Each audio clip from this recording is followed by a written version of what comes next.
भारत आगे एक बहुत बड़े गृह युद्ध की तरफ बढ़ रहा है, या और उसके साथ साथ जब कहीं गृह युद्ध होता है तो उसका फायदा उठाकर उस देश को दूसरे बड़े देश गुलाम बना लिया करते हैं। यही हुआ है इतिहास में भी, वर्तमान में भी, और धीरे धीरे यही होगा।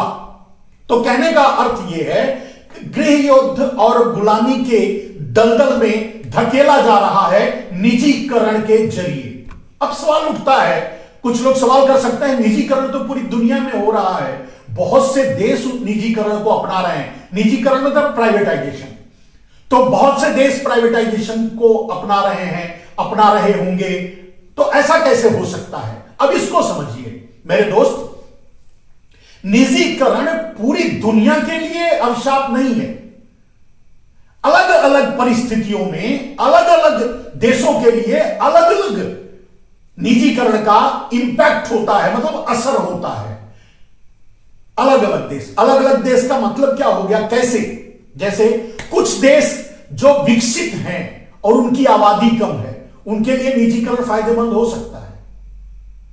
कुछ देश निजीकरण को अपना इसलिए भी रहे हैं क्योंकि उनके पास अब कोई साधन ही नहीं बचा, वो गुलामी की कगार पे पहुंच चुके हैं या गुलाम बन चुके हैं, या दूसरे देशों द्वारा निर्देशन में काम कर रहे हैं, चल रहे हैं, तो वो निजीकरण की तरफ जा सकते हैं। उनका निजी, अब वो आजाद रहे या गुलाम, उनसे कोई फर्क नहीं पड़ता, तो वो निजीकरण उनके यहां हो भी जाए तो कोई फर्क पड़ने वाला नहीं। और सबसे बड़ी बात मेरे दोस्त, कहने का अर्थ यह है कि ऐसे देश कभी भी निजीकरण की तरफ नहीं जा सकते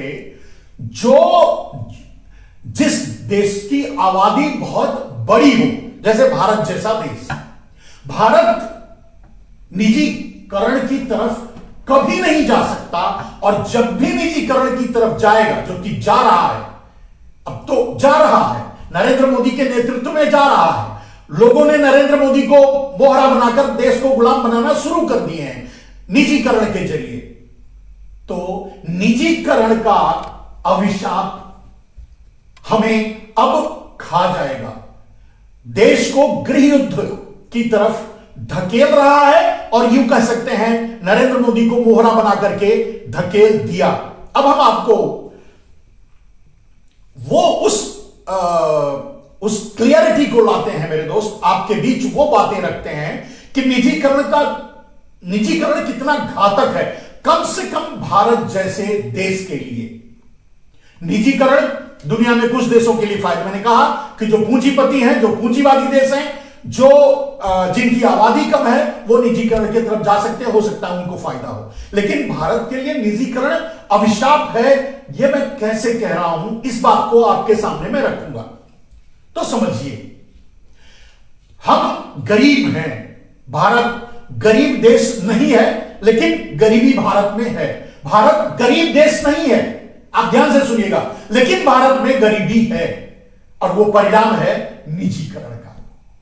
एक तरफ आप देख रहे हैं, एक तरफ आपको यह देखने को मिल रहा है कि भूखमरी 105वें स्थान पे पहुंच गई, गरीबी, महंगाई, बेरोजगारी जी तोड़ करके यहां है, और एक तरफ आप देख रहे हैं कि अडानी और अंबानी की संपत्ति 1.5 गुना, 2 गुना, 3 गुना हो गई, मतलब बढ़ रही है, 50% बढ़ी या जो भी बढ़ी, बढ़ रही है, घट नहीं रही है। यह है निजीकरण का परिणाम। अब गरीबी, जैसे एक एक मुद्दे को लें, गरीबी निजीकरण के कारण ही आती है। कैसे आती है? निजीकरण के कारण कैसे गरीबी आती है, इसको आप समझिए। अगर कि एक फैक्ट्री है, एक मिल है, बॉम्बे में बहुत सी मिलें थी, उदाहरण के लिए आप समझ लीजिए, एक फैक्ट्री है, एक मिल है, अगर वो सरकारी संस्थाओं से चल रहा था, चलता रहा, तो उसमें जितने इंप्लॉइज थे, अगर वो एक निजी हाथ में दे दिया गया या दे दिया जाए, तो व्यापारी क्या करेगा? व्यापारी तो जितनी जरूरत होगी उससे भी कम आदमी से वो काम करवाने की कोशिश करेगा। और जब टेक्नोलॉजी आ जाएगी उसके पास कि ज्यादा से ज्यादा उत्पादन, ज्यादा से ज्यादा काम वो बहुत कम आदमियों के साथ कर सकें और कर सकते हैं, तो फिर क्यों करेंगे? आदमी को क्यों रखेंगे? इंप्लॉइज को क्यों रखेंगे? यानी कहने का अर्थ यह है, मैं एक एग्जाम्पल के लिए देता हूं, मैंने जिसे अपनी आंखों से देखा है उसे आपको एक उदाहरण के लिए प्रस्तुत कर रहा हूं। पतंजलि में एक साबुन की फैक्ट्री थी, मैं उसे पहले विजिट किया था। तो एक फैक्ट्री थी, उसमें 300-400 वर्कर काम कर रहे थे। मैनुअली उसमें साबुन का क्ले ले जाकर के डालते थे, फिर साबुन के क्ले से साबुन बनता था। एक विभाग था जिसमें लोग साबुन को पैकिंग करते थे, दूसरा विभाग था जिसमें लेबलिंग करते थे, तीसरा विभाग था जिसमें उसको बॉक्स में भरते थे, फिर उसके बाद उस पर टेपिंग वगैरह सब कुछ होता था। कालांतर में कुछ दिनों के बाद, महीने 2 महीने 4 महीने के बाद, फिर से एक बार पतंजलि में जब गया और उस फैक्ट्री में, उसी फैक्ट्री में गया, उसी साबुन की फैक्ट्री में, तो वहां गया तो देखा सिर्फ 2 आदमी काम कर रहे थे। जहां कम से कम 200 आदमी काम कर रहे थे, वहां मात्र 2 आदमी काम कर रहे थे। कैसे? ऑटोमेटिक मशीनें थी साबुन बनाने की, जो क्ले को ऑटोमेटिक एक जगह से एक आदमी ये देख रहा था कि वो क्ले का भरा ड्रम उस वहां पहुंच जाए, और वहां देख रहा था। दूसरा आदमी दूसरी जगह था जहां पूरी तरह से पैक्ड सामान बॉक्स में आ रहा है, और वो देख रहा है सब काम हो गया, तो वो उसे बॉक्स को बगल में कर दे रहा है। बस 2 जगह से 2 आदमी लगे हुए थे, बाकी 200 आदमी की जगह 2 आदमी काम कर रहे थे। अब सोचिए, जब उस काम को मैंने देखा तो ऑटोमेटिक मशीन उठा करके क्ले को उस डब्बे में डालती थी, डब्बे से वो बाहर निकलता था, फिर साबुन बनता था, साबुन बनने के बाद अपने आप ड्राई भी हो जाता था, फिर आगे बढ़ते ही वो लेबलिंग, क्या कहते हैं उसको, पैकिंग हो जाता था, उस पर रैपर लग जाता था, उसके बाद ऑटोमेटिकली उस पर स्टिकिंग वगैरह जो होता है, मूल्य वगैरह छपता है, वो छप जाता था, और थोड़ा सा आगे बढ़ता था तो वो बॉक्स में सेट अपने आप ऑटोमेटिक तरीके से हो रहा था, और थोड़ा सा और जब बॉक्स खिसक कर आगे बढ़ता था तो उसको स्ट्रैपिंग करना, मतलब उस बॉक्स को पैक कर देना, वो भी हो जाता था, और थोड़ा सा और आगे बढ़ करके उस पर लेबल भी ऑटोमेटिक मशीन लगी हुई थी, लेबल भी लगा देती थी, और उसके बाद अंत में एक आदमी खड़ा था जो उसको हटा देता था। अब आप समझ गए होंगे मैं क्या कहना चाहता हूं। मेरे दोस्त, 200 आदमी का काम 2 आदमी कर रहे थे, मात्र मशीनीकरण के कारण। अब एक बात बताइए, 198 आदमी जो निकले होंगे वो कहां गए होंगे, वो क्या करेंगे, उनके पास कौन सा काम है? और अब आप कहेंगे कोई दूसरी फैक्ट्री में चले जाएंगे, तीसरी जगह चले जाएंगे कहां? हर जगह तो वही सिस्टम लागू हो रहा है, आधुनिकीकरण, मशीन का आधुनिकीकरण किया जा रहा है, कम आदमियों की क्षमता में ज्यादा प्रोडक्शन लिया जा रहा है। अब सवाल यह उठता है कि क्या जिन मजदूरों की छटनी कर दी गई उनके पास उनके घर पे पैसे भेजे जा रहे हैं, या उनकी उसमें हिस्सेदारी है? नहीं ना। अब वो जाकर के दूसरा काम तलाशें। दूसरी फैक्ट्री में भी वही नियम लागू है, उसी तरह के आधुनिकीकरण हो रहे हैं, उसी तरह के वैज्ञानिकीकरण हो रहे हैं, टेक्नोलाइजेशन हो रहा है, तो यानी बेरोजगारी बढ़ रही है। समझ गए? ये तो मैं कहा कि प्राइवेट कंपनी का, जो पहले से ही प्राइवेट थी। जब बड़े बड़े संस्थान भारत के निजी कर हाथों में दे दिए जाएंगे, तो जो व्यापारी लेगा उसमें सबसे पहला काम, एक व्यापारी जब अपने अंडर में किसी भी कंपनी को लेता है, चाहे सरकारी हो चाहे कहीं से उसे मिले, तो वो सबसे पहला काम करता है, आदमियों की छटनी कर देता है। कम से कम आदमी, कम से कम लेबर के जरिए अधिक से अधिक उत्पादन, यही किसी व्यापारी का, मैं भी व्यापारी हूं इसलिए मैं जानता हूं, तो कम से कम लेबर में अधिक से अधिक उत्पादन ही विजन होता है किसी एक व्यापारी का। फिर इसका मतलब बेरोजगारी। अब आप समझ लीजिए, तो इस बेरोजगारी को, जो पहले से ही भारत में बेरोजगारी एक बहुत बड़ा मुद्दा है, बेरोजगारों की संख्या एक बहुत बड़ी संख्या है। अब अगर इस तरह से बड़ी बड़ी कंपनियां, बड़े बड़े मिल, बड़ी बड़ी फैक्ट्रियां, बड़े बड़े संस्थान, और जो सरकारी संस्थान थे वो बैंक या इंस्टीट्यूशन, गवर्नमेंट इंस्टीट्यूशन, हर जगह से अगर इसी तरह से टेक्नोलॉजिकल तरीके से उन्हें निकाल दिया जाएगा, वो छटनी कर दी जाएगी, तो बेरोजगारी बढ़ेगी।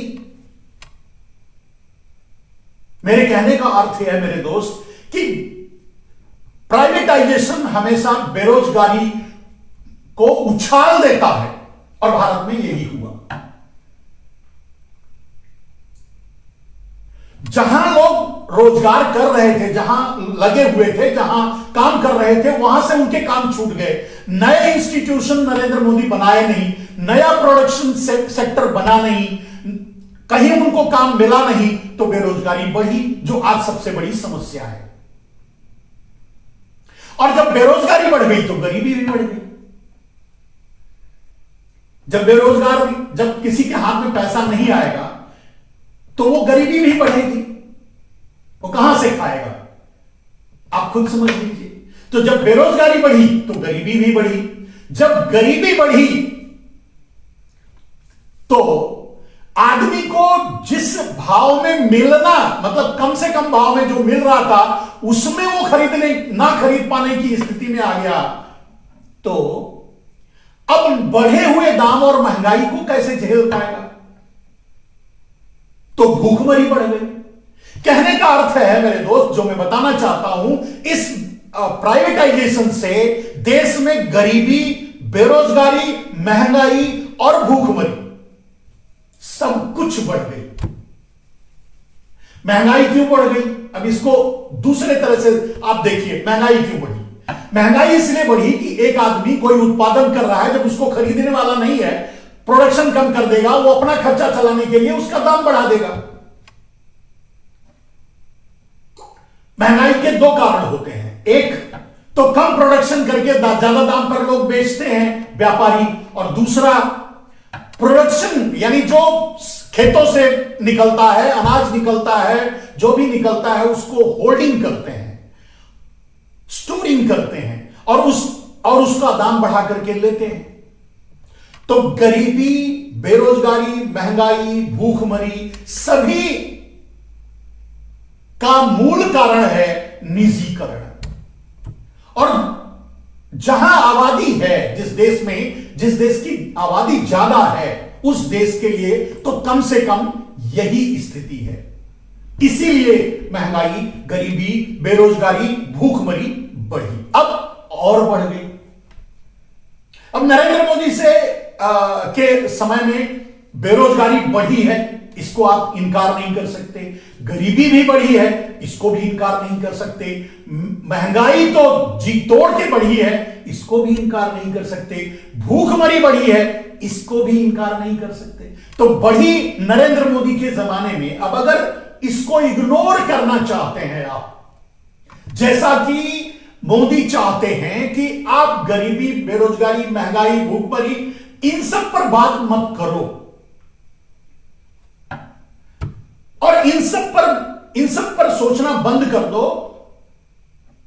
चुनाव में मात्र यह बात सोचो कि आप हिंदू हो या आप मुसलमान हो, और यही सोचकर वोट करो। फिर क्या होगा? अब ऐसा सोचने के लिए आपको कैसे मजबूर किया जाएगा? आप गरीबी, बेरोजगारी, महंगाई के लिए नरेंद्र मोदी को जिम्मेदार ना ठहराएं, तो उसके लिए कौन सा तरीका है जो आपके दिमाग को डाइवर्ट करे? उसका तरीका बस यही है कि उनके अपने जो चैनल्स हैं, गोदी मीडियाज हैं, उनके जरिए वो ये प्रसारित करेंगे, करते रहेंगे कि आप हिंदू मुसलमान की बात करो, आप हिंदू खतरे में है, हिंदुस्तान खतरे में है, वगैरह वगैरह सांप्रदायिक बात करो। गरीबी, बेरोजगारी, भूखमरी की बात मत करो। मत करने के लिए मत करो, इसके लिए गोदी मीडिया को लगाया गया है। सारे चैनल्स उनके हैं, मान लीजिए मतलब अडानी और अंबानी के हैं। अब अडानी अंबानी के चैनल आपको कैसे बताएंगे कि तुम्हारी गरीबी के लिए मैं जिम्मेदार हूं, तुम्हारी बेरोजगारी के लिए मैं जिम्मेदार हूं, तुम्हारी मुफलिसी के लिए, भूखमरी के लिए, महंगाई के लिए मैं जिम्मेदार हूं। अब अडानी अंबानी के चैनल तो बताएंगे नहीं, क्योंकि उन्हीं के कारण से यह हो रहा है। और उन्होंने जिसको मोहरा बनाया है, नरेंद्र मोदी जैसे नेता को, जो गलती से इस गद्दी पर बैठा हुआ है, जब उसको ही मोहरा बना लिया, यानी हम पूरे देश को खरीदने की बजाय हम एक नेता को खरीद लें, तो पूरा देश हमारे हाथ में, हमारी मुट्ठी में है, हम जो चाहें वो देश के साथ कर सकते हैं। अब उन पर आवाज कौन उठाएगा? अगर सारे चैनल उनके हैं तो आपको सभी चैनल, जिस चैनल को आप खोलोगे, जिस चैनल को आप ऑन करोगे, वहां हिंदू मुसलमान के मुद्दे के अलावा कुछ भी नहीं मिलेगा। हालांकि दर्शकों में जागरूकता आई है, वो वहां से हट करके सोशल मीडिया और यूट्यूब चैनलों पर देख रहे हैं, सोशल मीडिया के द्वारा, यूट्यूब चैनलों के द्वारा मुद्दे को देख रहे हैं और परख रहे हैं, समझने की कोशिश कर रहे हैं। यानी जो गोदी मीडिया का चैनल है, अब उसका बहिष्कार होने लगा है। मेरे दोस्त, अब सवाल उठता है कि जो गरीबी, बेरोजगारी, महंगाई के लिए जिम्मेदार हैं, वो आपको कैसे बताएंगे अपने चैनलों के द्वारा, अपने माध्यमों के द्वारा, कि उसके लिए जिम्मेदार वो खुद हैं? वो नहीं बताएंगे। अब बारी आती है आपके नेता की। आपके नेता को अगर वो अडानी अंबानी खरीद लिए हैं, गुलाम बना लिए हैं, तो वो आपको कैसे बताएगा? वो भी नहीं बताएगा। इसका अर्थ यह हुआ कि आप किसी भी कीमत पे जान ही नहीं पाओगे। मतलब आज आपको अंधेरे में रखा जा रहा है। जैसे मैंने कहा कि गरीबी, बेरोजगारी, महंगाई, भूखमरी, इन सारे कारणों, इन सभी समस्याओं का कारण है निजीकरण। जो निजीकरण की एक पागलपन के हद तक जाकर के नरेंद्र मोदी निजीकरण कर रहे हैं। तो निजीकरण से लोगों की नौकरी गई। जब नौकरी गई तो गरीबी बढ़ी, जब नौकरी गई तो बेरोजगारी बढ़ी, बेरोजगारी बढ़ी तो गरीबी बढ़ी, गरीबी बढ़ी तो भारत की हालत खराब हो रही है। आप देख रहे हैं। लेकिन इसको आप तक, इस मुद्दे को आप तक ना पहुंचे, आप तक ना पहुंचाया जाए, आप इसको समझ ना पाए, आप इसको सुन ना पाए, आपके पास ना पहुंचे, इसके लिए लगाए गए हैं इतने सारे चैनल जो आपको हिंदू मुसलमान के मुद्दे से हटने ही नहीं देते। और अब तो सुना है कि सरकार यह भी सोच रही है कि क्यों न यूट्यूब जैसे चैनलों को बैन कर दिया जाए। जो देश के विरोध में यूट्यूबर्स, यूट्यूब पे जो देश के विरोध में कंटेंट चलाते हैं, ऐसा कहना है उनका, उनको बैन कर दिया जाए। तो देश के विरोध में का मतलब क्या हुआ? देश का विरोध कौन करेगा? यानी इसका अर्थ है कि जो मोदी के विरोध में बोलेगा, आप तो देख ही चुके हैं, मैं तो उसका सबसे बड़ा शिकार हूं, तो जो मोदी के विरोध में बोलेगा वो देश विरोधी माना जाएगा। और अगर बोलना नहीं बंद करेगा तो उसको कहेंगे पाकिस्तान चले जाओ, नहीं अगर पाकिस्तान भेज पाएंगे तो उसको जेल में डाल देंगे। ये होगा। मेरे दोस्त, आज मैंने जब इस मुद्दे को आपके सामने रखना शुरू किया मेरे दोस्त, तो मैंने कहा कि मोदी को मोहरा बनाकर निजीकरण का जिन्न, मोदी तो सिर्फ मोहरे हैं, निजीकरण का जिन्न देश को गृह युद्ध और गुलामी के दलदल में धकेल दिया। सत्ता में बैठे लोग अपनी भागीदारी के लिए लड़ रहे हैं। मैं नेता बन जाऊं, मैं एमपी बन जाऊं, मैं विधायक बन जाऊं, मैं मंत्री बन जाऊं, मैं प्रधानमंत्री बन जाऊं, मैं मुख्यमंत्री वगैरह वगैरह। वो अपनी लड़ाई में अपने में व्यस्त हैं। मुझे एक सीट चाहिए, मुझे वो चाहिए। किसी को इस पार्टी से नहीं मिला तो उस पार्टी में चले जाएंगे, उसने मिला तो तीसरी में चले जाएंगे। कहने का अर्थ यह है कि किसी को देश की चिंता नहीं है, या उसे देश की समझ नहीं है कि देश किस खतरे से गुजर रहा है। अब आप कहेंगे कि गरीबी, बेरोजगारी, महंगाई, भूखमरी और निजीकरण से गृह युद्ध कैसे होगा? मेरे दोस्त, जब गरीबी, बेरोजगारी, महंगाई और भूखमरी एक सीमा को पार कर जाएगी तो गृह युद्ध होगा। और तभी गृह युद्ध होता है। दुनिया में जहां गृह युद्ध होता है, यही से ही होता है। जैसे अब जंगलों को बेच दिया जाएगा निजी हाथों में और जंगलों पर पूंजीपति कब्जा कर लेंगे, तो वहां के लोग गरीब मरेंगे, और अगर वो गरीब उनसे लड़ने की कोशिश करेंगे तो उन्हें नक्सली कहा जाएगा, उन पर गोलियां चलाई जाएंगी, उनको मारा जाएगा। जैसा कि आपने देखा किसान बिल के जरिए किया गया।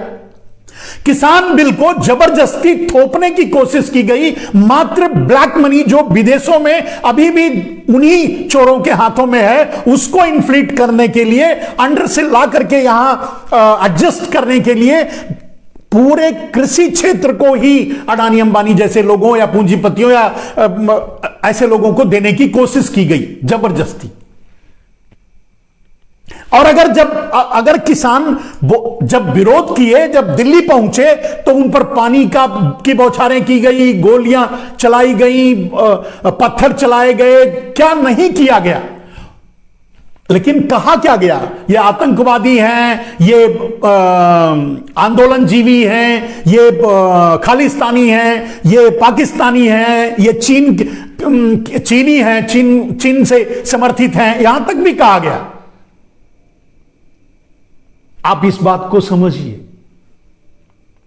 मेरे दोस्त। फिर परिणाम क्या हुआ, ये इस बात को आप देखिए। बाद में परिणाम क्या हुआ,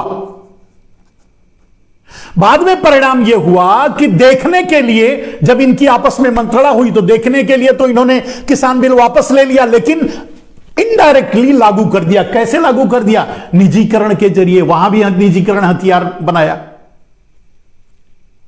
आप कहेंगे, मैंने कहा कि किसान बिल लागू हो गया। किसान बिल लागू हो गया मैं इसलिए कहता हूं क्योंकि अगर एपीएमसी मंडी अडानी का हो गया तो फिर किसान बिल लागू हो गया। आप बेचने जाओगे तो वही अडानी की मंडी में ही जाओगे ना। खरीदेंगे तो अडानी ही खरीद कर अपनी गोडाउन में रखेंगे ना। बेचेंगे तो अडानी और अंबानी ही अपनी दुकानों में जो पूरे भारत में फैला के रखा है उसी में बेचेंगे ना। तो जिस दाम में बेचेंगे उसी में आपको खरीदना भी पड़ेगा ना। यही तो उनका मिशन था। तो प्राइवेटाइजेशन के नाम पे जब एपीएमसी मंडी बेच दी जाएगी तो हो गया किसान बिल लागू। प्राइवेटाइजेशन के नाम पे जो सरकारी फैक्ट्रियां हैं, जो खाद बनाती हैं, जो आपको खाद पहुंचाती हैं, जो आपको डिस्काउंट पे भी मिलता है, सब्सिडी छूट वगैरह पे भी मिलता है, वो नहीं मिलेगा क्योंकि उस फैक्ट्रियों का भी निजीकरण हो जाएगा। और जो फैक्ट्रियां निजी नहीं हैं, पहले से निजी हैं, उसको वो लोग वो ग्रुप यानी अडानी अंबानी जैसे ग्रुप जिन्होंने अपना सॉइल बना के रखा है, वो कब्जा कर लेंगे उस पे। आप तक खाद, बीज, पानी, बिजली कुछ पहुंचने ही नहीं देंगे। तो आपके सामने एक ही रास्ता रहेगा कि आप उनकी शर्त स्वीकार कर लो। किसान बिल इनडायरेक्टली लागू हो गया, आप कॉन्ट्रैक्ट फार्मिंग पे आ जाओ। इसके अलावा आपके पास रास्ता नहीं बचेगा। और उसके बाद फाइनली वो सारी जमीनें उनके पास चली जाएंगी। यह है निजीकरण का इंपैक्ट। अब ये इंपैक्ट जब बढ़ता जाएगा तो गरीबी बढ़ती जाएगी, बेरोजगारी बढ़ती जाएगी, महंगाई बढ़ती जाएगी। जिस लेवल पे है उससे भी आज तो कुछ नहीं, 100 रुपया लीटर पेट्रोल है, आप उसी में कांख रहे हो। जब आपको 200 रुपया, 300 रुपया लीटर पेट्रोल खरीदना पड़ेगा तब क्या करोगे? आपकी हालत तब क्या होगी? ये सोच के देखो। ये कल्पना नहीं है। जब 50 रुपया 60 रुपया पेट्रोल था दाम, और हम जैसे लोग कह रहे थे कि ये 100 रुपए तक ले जाएंगे, 100 रुपए के ऊपर पेट्रोल बेचेंगे, तो आप लोग हमारा मजाक उड़ा रहे थे। आज 100 रुपया पहुंचा दिया, सेंचुरी मार दी, उसके ऊपर बेच रहे हैं, आप कुछ नहीं कर पा रहे हैं। अब आप मान लिए हमारी बात। इसके बाद भी कुछ लोग ऐसे कहने वाले हैं कि हम तो 200 रुपया भी खरीदेंगे, कोई फर्क नहीं पड़ता, हम खुश हैं, हमें मोदी चाहिए। तो ठीक है, रख लीजिए मोदी को, 200 रुपया भी खरीद लीजिएगा। लेकिन कितने लोग 200 रुपया में खरीदेंगे, सवाल ये उठता है। लेकिन जब नहीं खरीदेंगे, नहीं खा पाएंगे, नहीं उन्हें भोजन मिलेगा, नहीं खाने के लिए मिलेगा, बच्चे मरने लगेंगे, तो करेंगे क्या? गृह युद्ध होगा। नरेंद्र मोदी गृह युद्ध को दबाएंगे, सेना को लगा देंगे, मां आपको मारने के लिए, आप पर गोली चलवाएंगे, आपको मरवा देंगे। दूसरा क्या रास्ता है बताइए? अब आपको नौकरी तो दे नहीं सकते, चलिए, जहां जहां भी एजिटेशन हुआ, जहां जहां भी विरोध हुआ, जहां जहां भी नौकरी का मुद्दा लेकर के युवा सामने आए, उनको पर गोली चलाई गई, उन पर डंडे बरसाए गए, उनको खदेड़ा गया, उनको मारा गया, ये हुआ ना। जिस कंपनियों का निजीकरण करने की कोशिश की गई, उसका विरोध किए तो उनको जेलों में बंद किया गया, उनकी तनख्वाहें काटी गई, उनका भी दमन किया गया। अब आप फाइनली समझ रहे हैं, मैं अपनी बातों से ही गृह युद्ध की तरफ इशारा कर रहा हूं। आप खुद समझ लीजिए कि क्या होगा। चलिए, सब लोग, जैसे व्यापारी वर्ग है, खाली हो जाएगा, उसके पास व्यापार नहीं रहेगा, बेरोजगारों के पास रोजगार नहीं रहेगा, गरीबी भूखमरी एक सीमा से ऊपर चली जाएगी, किसी के पास खाने के लिए नहीं रहेंगे, तो होता क्या है? तब तब तब जगह जगह छिनैती होगी, चोरी बढ़ेगी, डकैती बढ़ेगी, लोग एक दूसरे को मारकाट होगी, छीना झपटी होगी। अडानी अंबानी की संपत्तियां बढ़ती रहेगी, उसके लिए चिंता मत कीजिए। आप जिंदा हो, आप मर जाओ तो भी उनकी संपत्ति बढ़ेगी, उनकी बढ़ती रहेगी। तो यही होता है गृह युद्ध, यही स्टेज है गृह युद्ध का। और जब गृह युद्ध होगा तो उसका फायदा जो ताक लगाकर बैठे हुए देश हैं भारत की तरफ, भारत की आबादी की तरफ, भारत की संपत्ति की तरफ, क्योंकि दोस्तों आज भी दुनिया का, ये बात फिर से मैं दोहरा रहा हूं, दुनिया का सबसे शक्तिशाली, दुनिया का सबसे समृद्धशाली देश आज भी भारत है। कभी सोने की चिड़िया था, उसको आप भूल जाइए, वो नहीं देखे। मैं आज कह रहा हूं, आज भी भारत दुनिया का सबसे शक्तिशाली, सबसे समृद्धशाली देश है। दुर्भाग्यवश देश का यही है कि देश को दलाल मिल जाते हैं चलाने के लिए।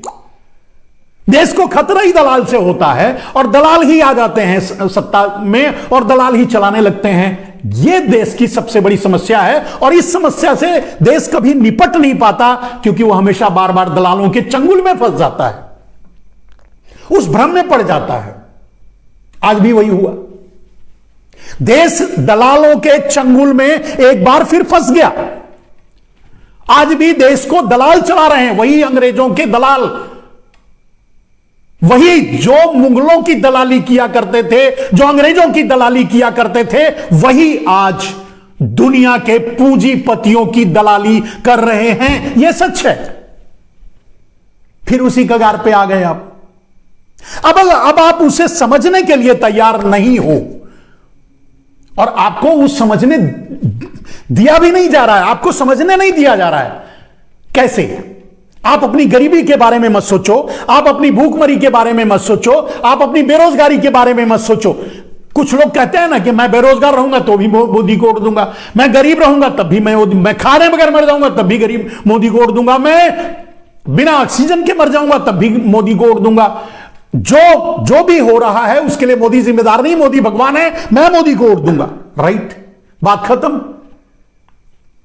जब जिम्मेदार को जिम्मेदार ही नहीं मानोगे, भगवान मानकर पूजा करने लगोगे, तो बात खत्म हो गई। तो बात कहां बढ़ेगी? फिर बात जब पूरा देश त्रसित होने लगेगा, पूरा देश गरीबी से जूझने लगेगा, पूरा देश महंगाई से त्रस्त हो जाएगा, तब गृह युद्ध होगा। उस गृह युद्ध को रोकने के लिए आपका जो पूंजीपतियों का मोहरा है वो आप पर गोलियां चलवाएगा, लाठियां चलवाएगा, कुछ भी करेगा, कर रहा है। मैंने कहा, फॉर एग्जाम्पल, आप जंगल में रहते हो, आप आदिवासी हो, आपके जंगल को बेच दिया गया, आपको कहीं बसाया नहीं गया, आपको वैसे ही मरने के लिए छोड़ दिया गया, तो आप क्या करोगे? मरना तो ऐसे ही है। आप लड़ने के लिए आगे बढ़ोगे, जब लड़ने के लिए आगे बढ़ोगे तो आपको नक्सली कहा जाएगा, आपको नक्सली कह करके आप पर गोली चला दी जाएगी, आपको मार दिया जाएगा, कोई पूछने भी नहीं जाएगा। किसानों के साथ यही हुआ। किसान अपनी जमीन बचाने के लिए आंदोलन करना चाहते थे, किसान दिल्ली आना चाहते थे, हम दिल्ली नहीं आने देंगे, बड़े बड़े बुलडोजर लगाए गए, बड़े बड़े कील ठोके गए, गोलियां चलाई गई, क्या नहीं किया गया। ऐसे ही तो दमन किया जाता है। फिर भी किसान नहीं माने, फिर भी मोदी नहीं माने, फिर भी किसान नहीं माने, फिर भी मोदी भी नहीं माने। मोदी ने इनडायरेक्टली घुमा करके किसान बिल लागू कर दिया। अब आपने देखा कि खाद के लिए लड़ाई हुई, खाद के लिए लाइन लगाई गई, खाद नहीं मिला तो उसके लिए लाठियां चलाई गई। आगे आपको खाद नहीं मिलेगा, एकदम से नहीं मिलेगा।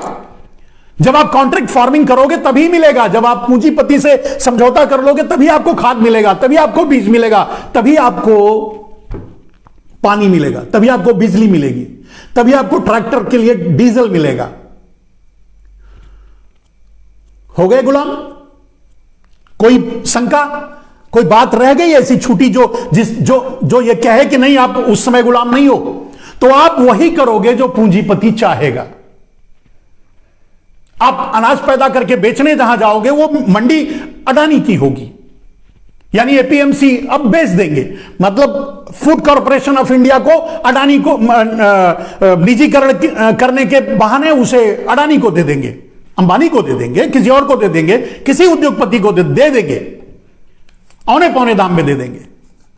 क्या करोगे आप? यह है घातक परिणाम बेरोजगारी, गरीबी, महंगाई, भूखमरी के लिए जिम्मेदार।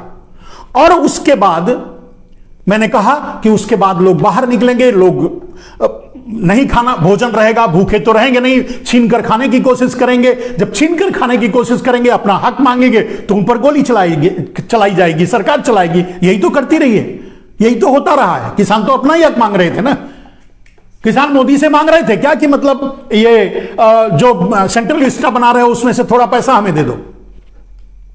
नहीं ना, वो तो अपने खेत को बचाना चाहते थे ना। लेकिन फिर भी उन पर गोली चलाई गई, फिर भी उन पर पत्थर फेंकवाए गए, फिर भी उन पर पानी के कैनन छोड़े गए, फिर भी उनका दमन किया गया। जिस तरह से यहां तक की साजिश रची गई, लाल किले का स्कैंडल तैयार किया गया कि इसी बहाने इन्हें मार दिया जाए, मार करके इन्हें आतंकवादी साबित कर दिया जाए, इन्हें आतंकवादी साबित करके इनका ये खत्म हो जाए और इसी बहाने बंगाल का चुनाव जीत लिया जाए।